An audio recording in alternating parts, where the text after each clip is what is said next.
Jeff took out his smartphone and thrust it into my face. "Look, isn't she cute?" The screen showed a girl in a uniform making a thumbs-up sign. I exclaimed in surprise upon seeing it. Why does Jeff have a photo of this girl? I was confused and my head was in turmoil. "Jeff, that girl." My voice trembled. And as I was about to say something in confusion, Jeff interrupted me and exclaimed, "This girl, she's my daughter." What? I felt like a bomb had been dropped in the midst of my swirling emotions. Unbelievable. How could this be? My thoughts couldn't catch up. Starting today, I'm going to live with my daughter. If you don't like it, we can get a divorce and you can leave. What? Does he even understand what he's saying? I faced Jeff, feeling a rising anger. "I'm okay with divorce, but are you sure?" "Because..." Before I could finish, Jeff's phone rang in his hand. Without excusing himself, he answered the call. It was a notification of his daughter's arrival. While glaring at Jeff's excited back, I pondered the next developments. How should I confront him with the truth in my hands? I had been looked down upon enough. It was time for payback, twice over.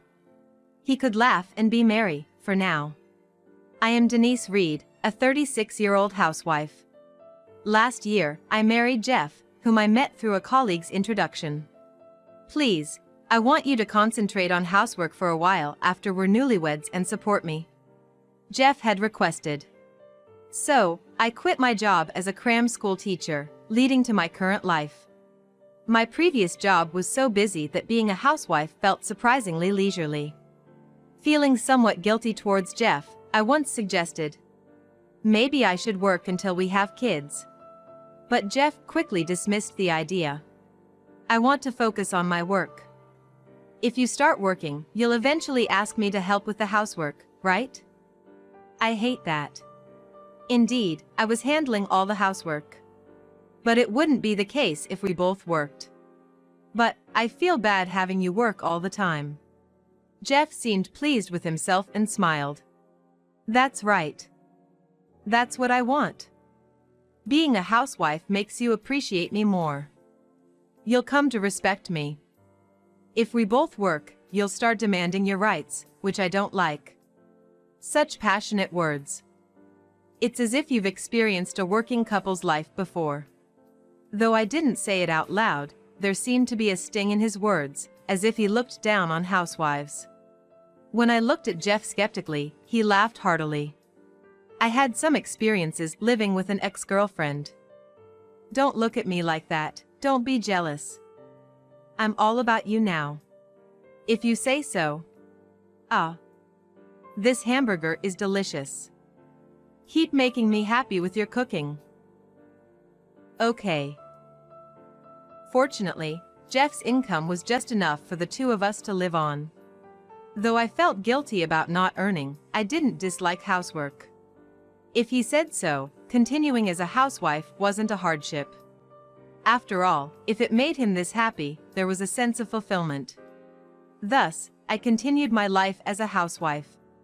However, just a few months later, Jeff said something completely opposite to what he had said before. "How about returning to work soon?" "What? But, you wanted me to stay a housewife." Confused by his sudden change of stance, Jeff sighed and said, "That was only for the honeymoon period. You must have gotten used to it by now, right?" "Gotten used to what?" As I echoed his words, Jeff narrowed his eyes in annoyance. "So, you can balance work and housework now, right?" "What? Are you saying I should work full-time and still do the housework as before?" "Of course. I had made you take it easy for a while." "What's that supposed to mean?" Initially, I thought about how leisurely life as a housewife was. Compared to my full-time job, I had more free time. But it wasn't an easy life. Being a housewife meant no fixed working hours and no fixed days off. Housework is daily, meaning no breaks. While Jeff relaxed on his days off, I was actually busier, cooking his favorite meals and keeping the house clean as he wished. If I ever slacked off, he'd mockingly say. Can't you do it, even as a housewife? I never felt relaxed after getting married. And when I wanted to take a part-time job, you said no. Yeah. Part-time jobs are just for pocket money, right? I can't stand it if housework is neglected because of that. At his unreasonable argument, I was left speechless and frozen. Despite wanting to be a stay-at-home wife for my own convenience, what a situation this has turned into. It's as if I'm nothing but a parasite. Anyway, I've supported you enough until now, so it's about time you start working and pay me back. I couldn't say anything back to Jeff, who stated this as if it were a given. I wasn't happy about just going along with what he said. But considering the future, it became clear that earning my own income was important. Given his attitude, it was only a matter of time before he'd say, "Let's split the living costs." A few days later, I returned to my job as a cram school teacher. I hadn't expected to find employment so quickly. The cram school I had worked at before getting married just happened to be hiring. Fortunately, I was able to secure the job. Bye, teacher. Yes, goodbye. Take care. Returning to work after a long hiatus was tough, but the students were all adorable and gave me a sense of purpose. I teach middle school students. Each of them is working hard to get into their desired high schools for entrance exams. Of course, some students were reluctantly attending cram school just because their parents said so. Those students were especially difficult to teach because they lacked motivation from the start. You know I've said no smartphones during class, right? Amy. I was dealing with the most troublesome student in the cram school at that moment. Amy Manning, a third-year middle school student. When she enrolled, her mother expressed a strong desire for her to get into a good school. However, the student herself was either always napping or on her smartphone, showing no remorse no matter how many times she was warned, which was frustrating. Since you're here, let's work hard together, okay? Amy, with her bright green hair, glanced at me and sneered, as if mocking me. Maybe it's your teaching that's bad? Shouldn't you make the lessons more interesting so I'd want to participate? You have a point. But for that, I need your cooperation, Amy. What? I'm paying, so I'm the customer, right? And you're telling the customer what to do. Despite being over 20 years younger than me, her confidence was astounding. While it was frustrating, her quick rebuttals indicated she was a smart kid. If only she put in the effort, her grades would surely improve. But it's difficult if the student herself has no motivation and seems to enjoy seeing me in trouble, maintaining a smug smile throughout. Eventually, she picked up her belongings and stood up. Are we done with the lecture? Anyway, I've been coming here, so that should be enough. The problem is your teaching method. See ya. I'd leave her alone if I could, but then I'd get complaints from her mother. This is tough. I went home with my head in my hands. The first thing I saw upon returning was Jeff, playing with his smartphone on the sofa. I'm home. When I spoke up, Jeff, without lifting his eyes from his smartphone, let out a disgruntled sound. You're late. I'm starving here. Is dinner not ready yet? I've told you, it's in the fridge. Just warm it up, okay? Why do I have to prepare my own meal when I come back tired from work? What's the point of getting married then? We've had this conversation countless times since I returned to work. Typically, I get home before Jeff, but once or twice a week, he gets home first. Jeff claims he can't cook, so I suggested he could buy some ready-made meals if he couldn't wait, but he refused. You just want to make things easier for yourself, huh? Is that what a wife does? Ah, you used to make an effort during our honeymoon phase. How can you change so much in just a few months? The one who changed first was you. Since I've switched from being a housewife to working full-time, we should be sharing household duties. But when he refuses, I'm left with no choice but to cut corners or overextend myself. For some reason, Jeff can't stand the thought of me cutting corners. As a result, I had no choice but to overextend myself. I'd prepare dinner early in the morning, store it in the fridge, and quickly reheat it upon returning home. Feeling like a slave, yet lacking the energy to argue, I continued to live this way every day. I don't even understand why I didn't consider divorce. Perhaps deep down, I was considering it the moment I decided to return to full-time work. However, without a specific trigger, I couldn't bring myself to take the final step. Then, one day, an incident pushed me over the edge. Jeff came home drunk that day. At least change into your pajamas first. Huh? You're so fussy. That's why you're not good enough for me. What? Oh, come on. As he collapsed onto the bed in his suit, snoring away, his smartphone was still clutched in his hand. I can't just leave it like this. I decided to move his smartphone aside, and just then, a message popped up. Without thinking, I looked at it and was shocked. What's this? I had so much fun today. Next time, let's stay over like old times. The name Samantha suggested she was a woman. From the message, it was clear that Jeff had been out drinking with Samantha that day. A stayover, huh? The mention of like old times meant there had been previous overnight stays. It was too soon to judge based on this alone, but it was enough to suspect infidelity. If Jeff was cheating, I could never forgive him. I decided that if infidelity was confirmed, I would pursue a divorce. Unfortunately, the smartphone was locked, so I couldn't gather more evidence right then. The next day, I hired a detective agency to investigate.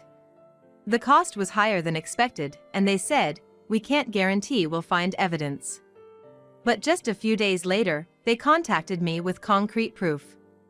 Jeff always goes out drinking with his work colleagues every Wednesday.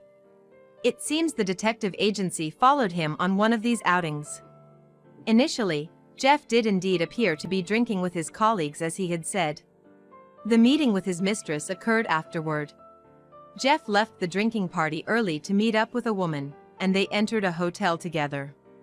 After treating me like a slave and doing as he pleased, the revelation that he was also cheating was beyond belief. The moment I realized I had been betrayed by Jeff, I felt a surge of anger far greater than shock or sadness. I would never forgive him. I resolved to get a proper settlement and divorce him. I wanted to confront him with the divorce papers right away, but I waited until everything was in order. After gathering more evidence with a few more requests to the detective agency, I had enough material for a claim for damages and divorce. The only thing left was finding the right moment to bring it up. I continued with the minimal household chores while waiting for the right time. "You seem to be in a good mood lately, Denise." It was a morning when we both had the day off. After finishing breakfast and while I was washing the dishes, Jeff, who was relaxing on the sofa, spoke up. "Do you think so?" I responded nonchalantly, and Jeff nodded. "Yeah. You don't suggest ready-made meals anymore, and you've stopped bossing me around. Isn't that great?" Jeff probably thought he was complimenting me. He looked at me as if waiting for my reaction, perhaps thinking I would be pleased. I didn't feel flattered at all. Bossing around must refer to the times I asked him to take care of himself. To think he would cheat and still have the audacity to mock me. Or is it my fault for being so looked down upon? The frustration was growing inside me. Jeff came to stand next to me with a smug grin as I continued washing the dishes. "If you can handle this much, then we're all set." "Set for what?" "Be happy. We're going to have an addition to the family." "What?" I stopped washing the dishes and tilted my head, puzzled.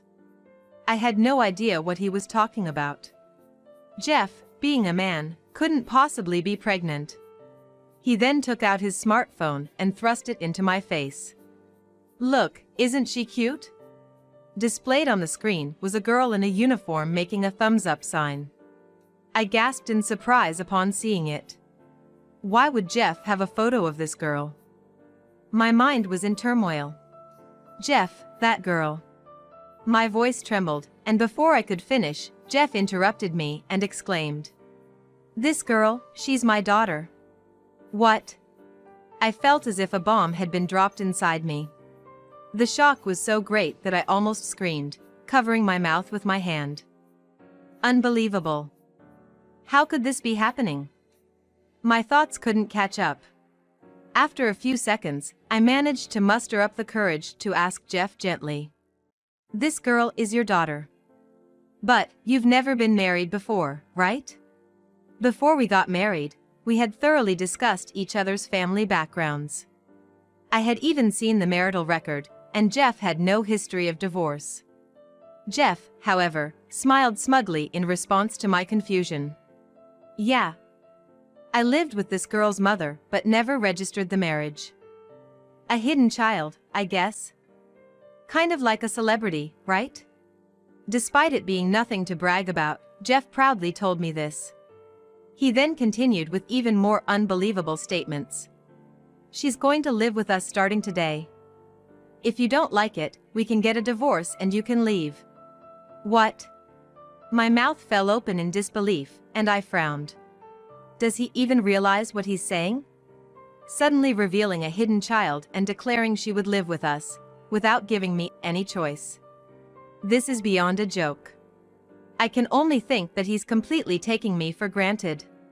What infuriated me the most was that Jeff thought threatening divorce would make me back down. I faced Jeff, feeling a surge of anger. I'm okay with divorce, but are you sure? Because... Before I could finish, Jeff's phone rang in his hand. Without excusing himself, he answered it. I watched him, glaring. It's my daughter calling. She just arrived. What did you say? Don't look so scared. Come on, let's go and welcome her at the entrance. I followed an excited Jeff to the entrance. Amy. Glad you could make it. I've been waiting. I almost got lost. Geez. Why didn't you come to pick me up? I wanted you to. Sorry. I was just introducing you to my wife, Denise. Look, this is my wife, Denise. Jeff patted my shoulder, tilting his body to present me forward. I made eye contact with the daughter he had been speaking with. She had the same face as the girl in the smartphone photo. Her face, initially filled with a smug smile, suddenly showed scare and opened her eyes wide in surprise, and she exclaimed, pointing at me. You, from cram school. Yes, the daughter Jeff brought home was Amy Manning, a student from the cram school where I work.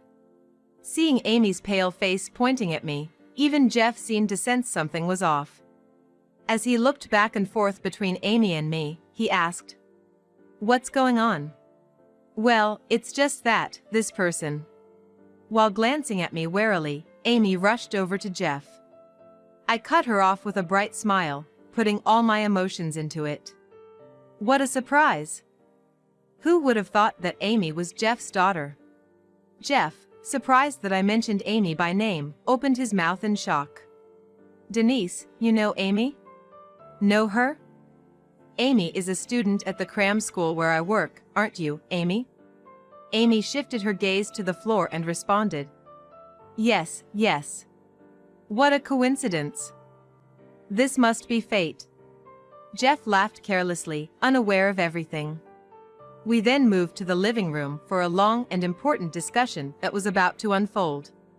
The entrance hallway was no place for it.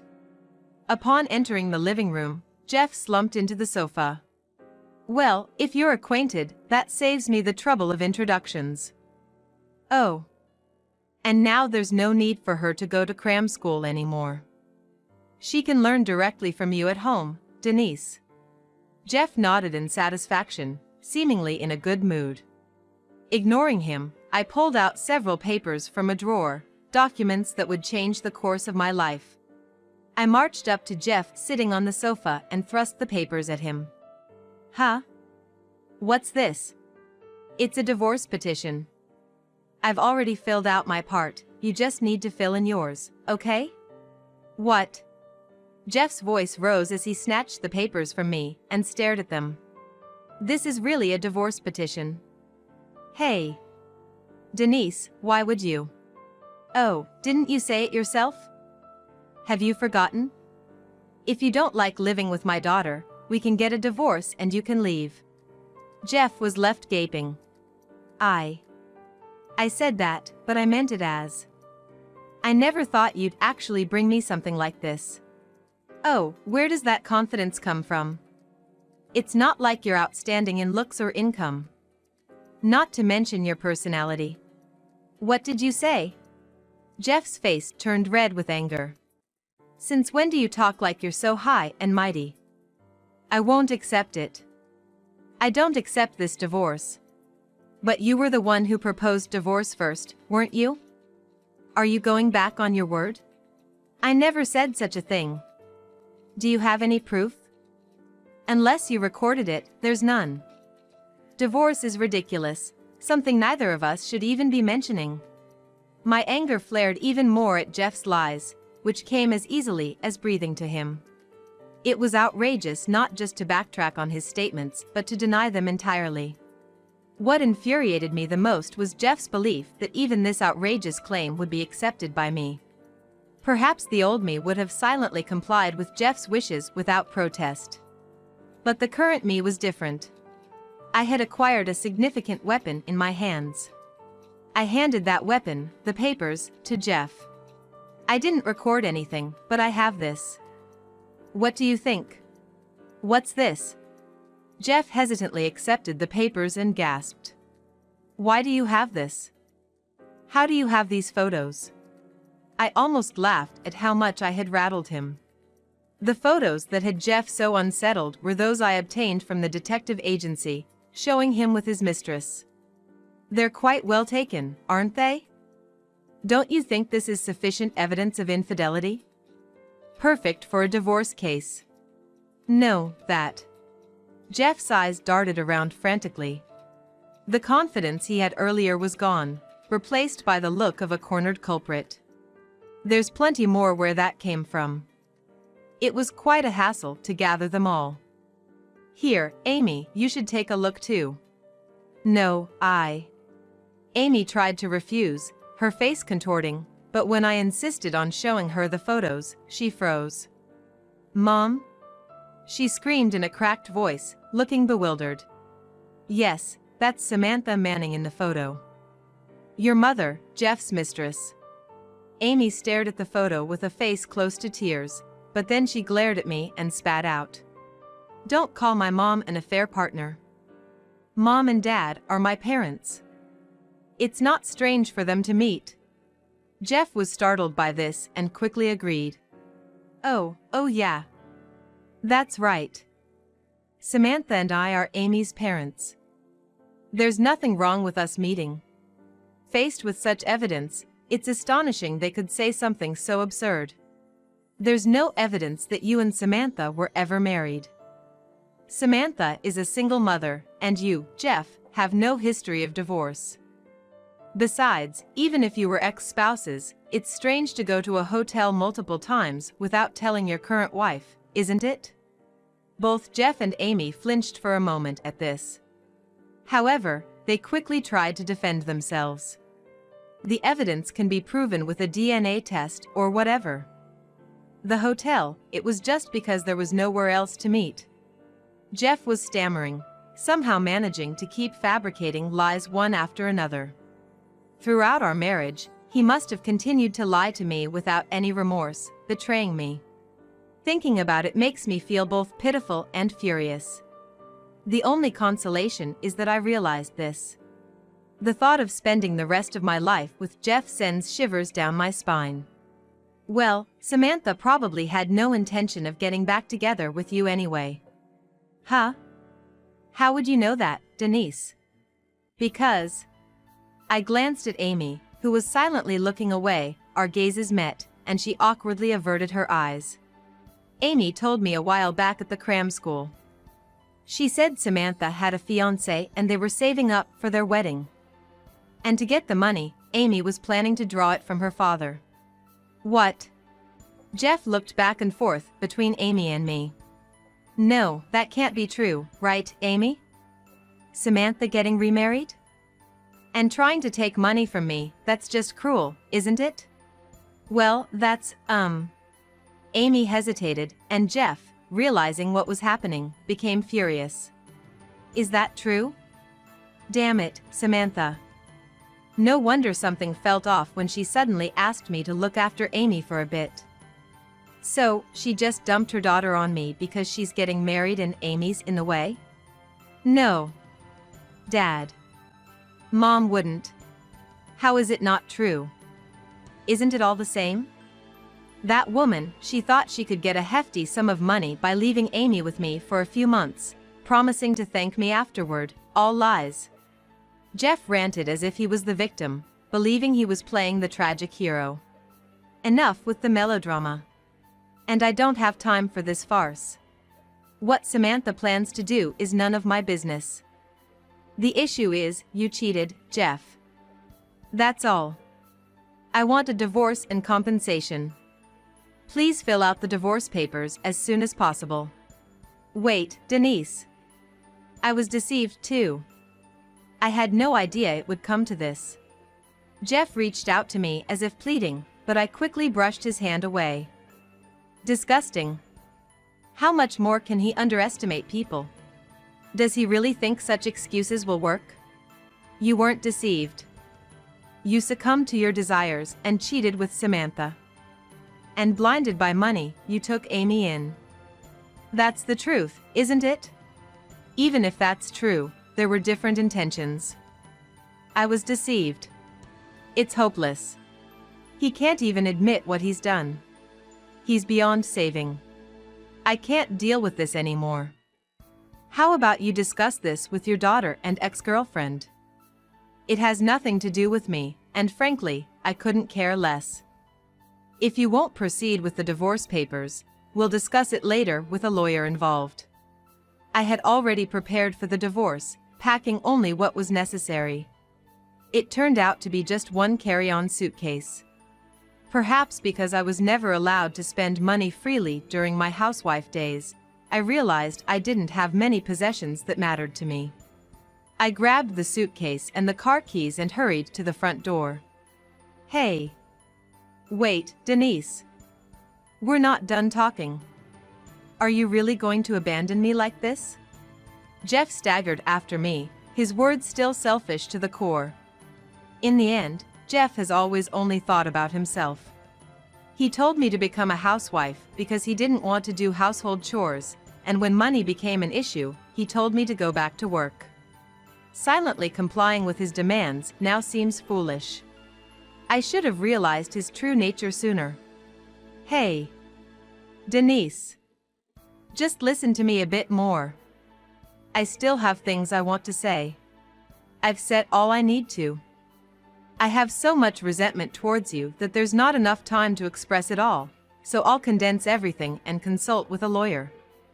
Show some sincerity through the compensation. What? What am I supposed to do about the housework if you're gone? Amy is here starting today, too. Plus, counting on your salary, I went ahead and bought a car. Where am I supposed to get the money for that? It's amazing how even now, he manages to disappoint. You should do the housework yourself. You can cooperate with Amy. And don't count on someone else's money. It's your responsibility to buy a car without consulting me.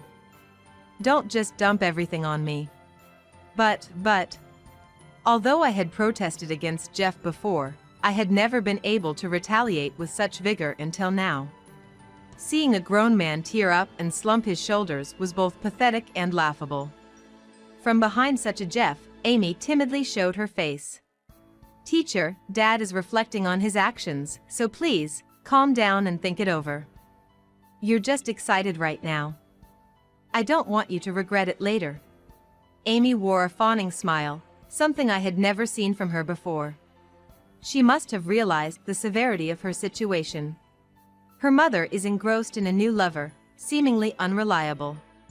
Her father is incapable of any housework, burdened with car loans, and facing a demand for compensation. No wonder she's trying to get me to stay by any means necessary. It's the first time you've called me teacher. You always just looked at your phone and never even made eye contact with me. Amy, it's going to be tough, but good luck. If it's about your studies, I'm willing to help at the cram school. Oh, but maybe you don't need it anymore. You didn't seem interested, and tutoring fees are quite high, after all. Jeff might not even be able to afford tutoring fees anymore. Despair filled Amy's face. Wait. Please. Take care, then. Ignoring her pleas, I got into my car and left. Later, Jeff and I divorced. Jeff pleaded for reconciliation, claiming he would change and start over, but those words were far too late to be believed. If you keep this up, I'll take the evidence of your affair and go straight to your workplace. Jeff cares a lot about appearances. He absolutely didn't want anyone to know his wife left him due to his infidelity. As expected, Jeff accepted the divorce. Though he initially protested the compensation as too high, he reluctantly agreed in the end. Life after the divorce seemed very difficult for him. Amy apparently couldn't do any housework either, so their meals were entirely prepackaged or processed foods. Cleaning and laundry were thrown like a hot potato game, turning their home into a trash heap. The sink overflowed with dishes, and the trash clogged, causing water to pool. I'll pay, so can you help me out? But who would willingly go to such a place? Why don't you hire a professional service with that money? I kindly suggested just that. As expected, Amy quit the cram school. If she had been serious about her studies, it would have been a pity, but given her attitude during class, it felt like a waste of money, so this was for the best. I continue to work as a tutor, with sincere students and those who are a bit problematic. Yet, there's no one as troublesome as Amy, so lately, my work has been trouble-free. This experience has taught me that when a child has issues, it's often the case that the parents do too. As a tutor facing both children and parents, it's been an insightful lesson. If I ever remarry and become someone's parent, I hope to help my child grow into a respectable adult. At least, I vow not to end up like that family.